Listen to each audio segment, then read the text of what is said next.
Welcome to The Climb. This series is about climbing ranks in Valorant. We are starting the series at Plat 2 as a baseline. Before I started the act, so Act 1, Chapter 3, I was Silver 1. You might be asking, why am I making a series? I'll be finding training routines to get better and bringing them all in one concise video to you, so you don't have to look anywhere else. From aim practice to ways to learn through the game, hopefully we can rank up together. Enjoy the series and let's get on with the video.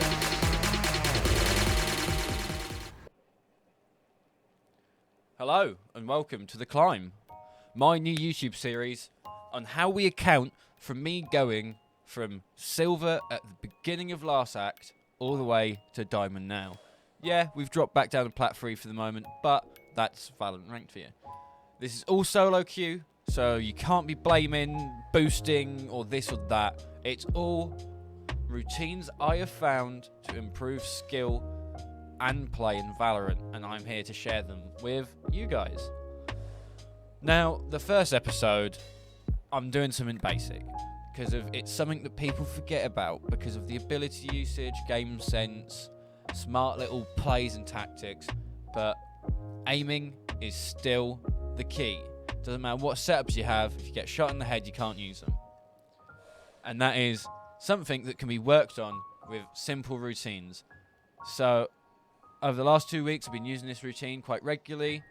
The glory of it, you can drop things in and you can take things out. So, without any further ado, here's how I got my aim better over the last 2 weeks.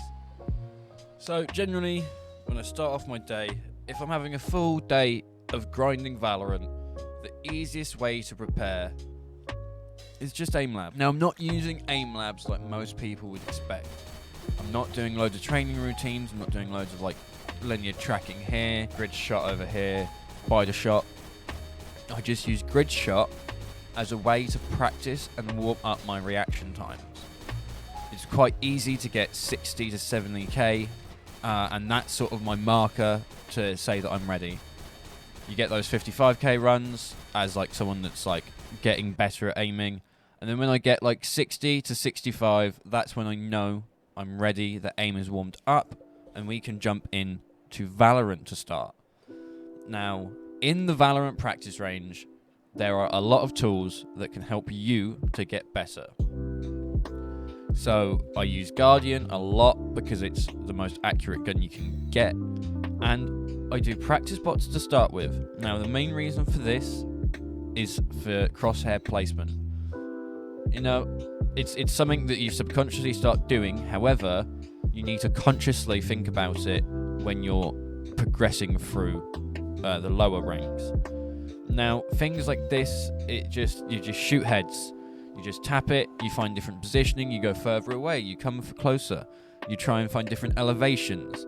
There's just a lot of little different bits that you can do just on the practice bots, them not moving, them not strafing, them not doing anything, that can give you different angles. You can also practice mechanics on them, like jiggle peeking and your movement to shoot, that type of stuff. You can really try and perfect and work on with just practice bots, and it'll get you a lot better, a lot quicker. And then from there, I do 30 like easy bots, which generally takes one run, maybe two if you're reading something or like unfocused. So if you just focus, hit 30 bots with a Guardian on easy, should be no time at all. You just flick, hit, and adjust to make sure that you get the headshot. This builds up muscle memory. All of these maneuvers and practices are to just help build muscle memory, so when you're in game, it becomes a lot easier. From there, we go to medium bots. Now, medium bots, I generally then start to use a Phantom or a Vandal, so I can get used to spray patterns and how quickly you go from shooting one to the other. And I just do the like 5-6 times, just really get it done. Sometimes I can get up to 29. I've never hit 30 yet, personally. I've got close, but I always whiff one. Always whiff one. But that's fine because we're still progressing ourselves as well. From here, I sometimes turn infinite ammo off and use a target to spray. Now the spray is just something that to work on spray control. It's nothing huge, but it does help when you get to the actual game. Now after that, I do hard bots, because if you can hit hard bots, then you can hit people quickly. I only do this for like 5-10 minutes. I don't go hard in the paint with this one. I aim for about 15 personally. I would like to start getting more and more as time goes on, but that's part of aim practice. But that is the range, how I use it, how if you want to use it, it can help really improve your aim in a very short period of time. If you do this every morning, just a little bit of aim labs into all of this, you will see improvements in your aim slowly, especially when you're consciously thinking about crosshair placement as well as headshots and spray control. And the three things are the biggest basics about shooting in Valorant. Jiggle peeking, extra things like this can help you get easy kills with your mechanics. However, they are an extra that isn't needed to begin with. So, we all know what's coming next. The last big thing that you need to do to improve your aim. And it's a tilter. None of us like it, but we all have to do it. And that's deathmatch. Now, there's multiple different ways of DMing. And the important thing after all this aim practice that we've done so far, which is all about flicking, moving your mouse a lot, deathmatch we want to be doing the opposite. We've worked on our mechanical aim, and here we are, we now want to work on our passive aim. Passive aim is the bread and butter of an FPS like Valorant. It's when people move into your crosshair, you can click. Your reaction time is dependent, your crosshair placement closer or further from the wall to make sure you hit it, and the micro adjustment to make that happen. So that's what we're looking for at DM. We're clearing sights, so we're clearing angles as if we're going for an actual bomb site, and whilst we're doing this, we're pre-aiming everything that we need. So it starts helping you tilt a little bit less, because you play through these scenarios. Say on Haven, you spawn C long, you want to work your way through to CT. And on your way there, you want to be clearing everything. You clear cubby, you clear left side platform, you clear tight left, then right, garage, all the way through to CT. And when you follow this path, even if someone spawns behind you, that's fine, you know?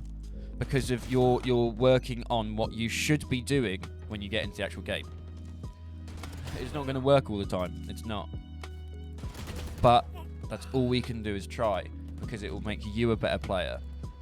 Always be thinking about where your crosshair is. Could someone be running towards you? Is someone slow walking towards you? Depending on what they're doing, depending on where you want your crosshair compared to the wall. But that is my practice routine. And I hope you enjoyed me sharing it with you. We're going to have another episode soon, more about what agents to pick, how to maybe play a controller in like this elo, how to get more from your team without having to top frag, which will help you then improve and go up in rank. Thank you so much for watching. Remember to smash that like button down below. If you do like the content, subscribe, and there will be more videos on The Climb. So thank you all so very much for watching, and I'll see you later.